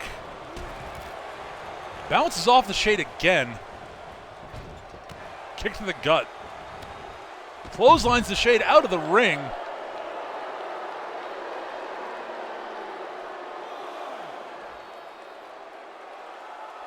Zenk just waits for the Shade to return to the ring. He's not going chasing after it. He's seeing the damage the Shades can do on the outside. He prefers to keep it in the ring. Very nice suplex there by Zenk. Goes for the cover. Doesn't hook the leg, though. And, yep, as usual. Nice uppercut by Zenk. Punch. Oh, series of clubbing blows by the Shade. Just utterly staggers Zenk. He's going for a back body drop, but Zenk was not in position to take. It was stepped to the side. Sorry. Nice. Oop, shoulder block, floors Zenk. Goes for the cover again. Kick out at 1.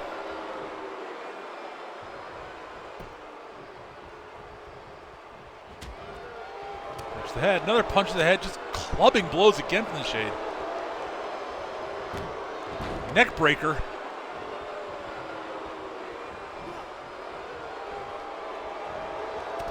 Nice counter punch by the Shade. Another punch to the head. Drops Zenk to his knees.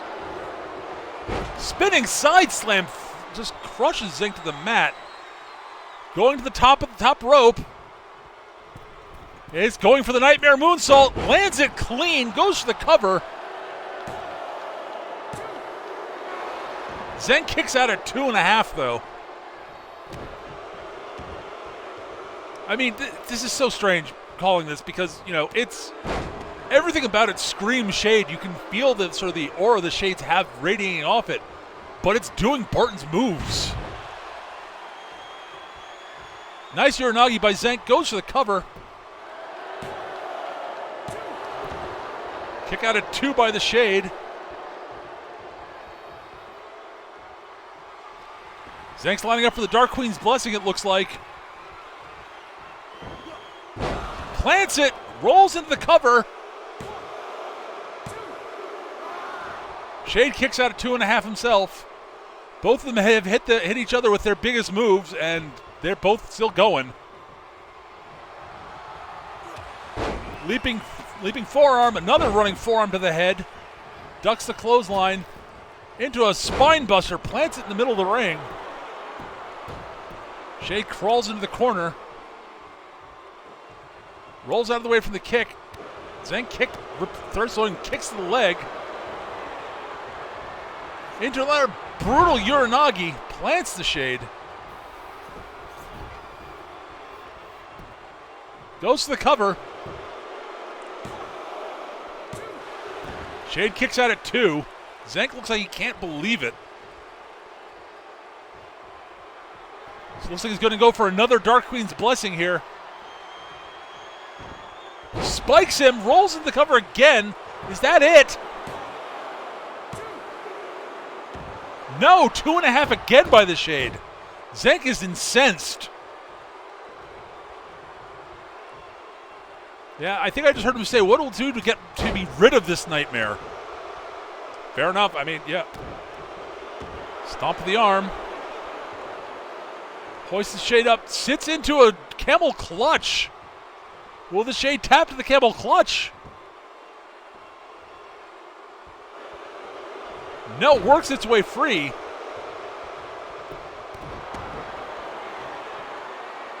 Looks like it's lining up. If it's going to act like Barton, this looks like it's lining up for the Nightmare Backbreaker. Yes, hoist him up on his shoulders. Sits down. Oh, that gotta hurt. Rolls Zenk over.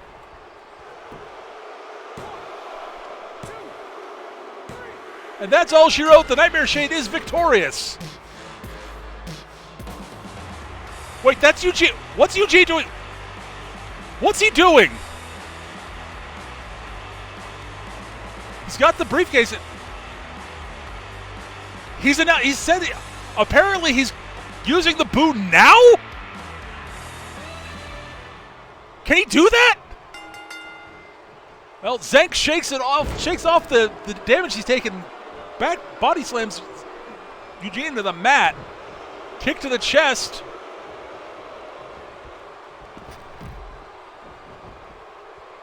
Zenk rolls after him. Teardrop suplex by Zenk. Lifting knee by Eugene. Standing drop kick.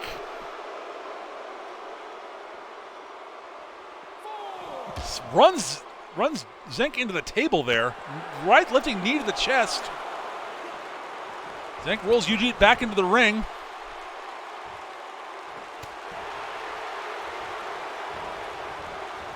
Puts Eugene in the corner. Running body press.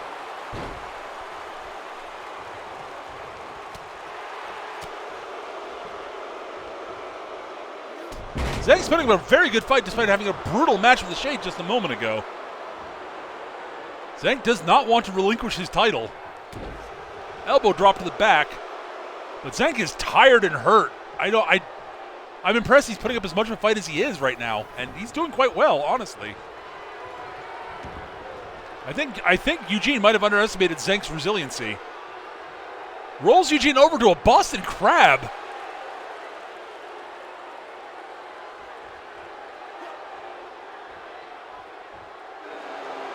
Eugene rolls through, grabs the leg, picks the leg, and works his way free barely.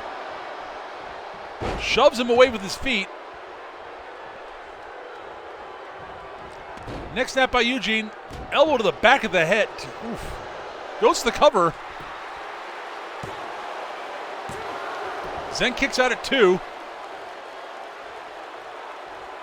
Eugene scoops him to his feet. Whips Zenk into the corner. Running, beautiful running reverse clothesline. Lights have gone out. What? Zenk standing behind. What? How did Zenk do that? Dark Queen's blessing. Eugene kicks out at 2, though. Zenk cannot be happy. He is got to be exhausted and hurting all over after that. After everything. I guess that's the power of the Dark Queen for Zenk demonstrated there.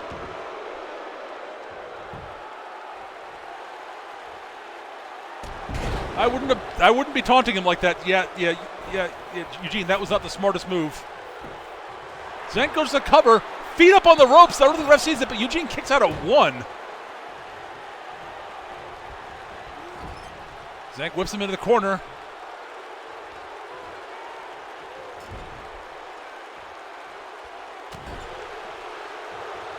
Eugene reverses it. Slams him into the corner.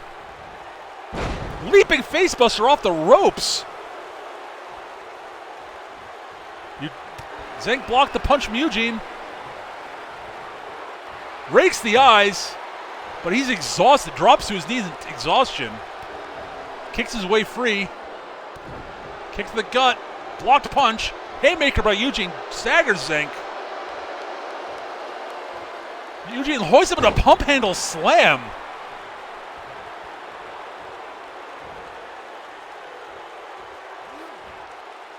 Headbutt to the gut.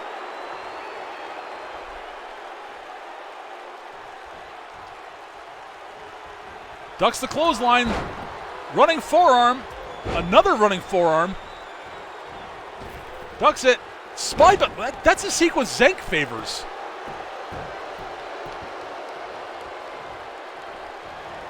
Zenk dodges out of the way. Punches hit by Eugene.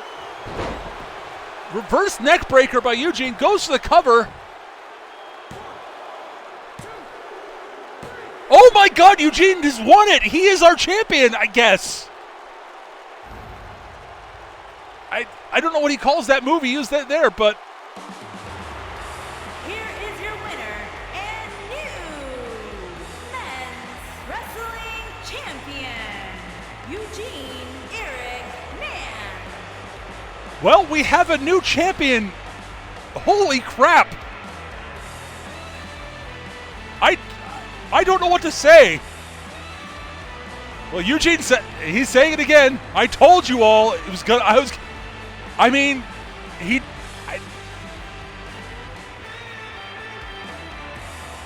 don't know what to say, folks, but congratulations to Eugene, I guess.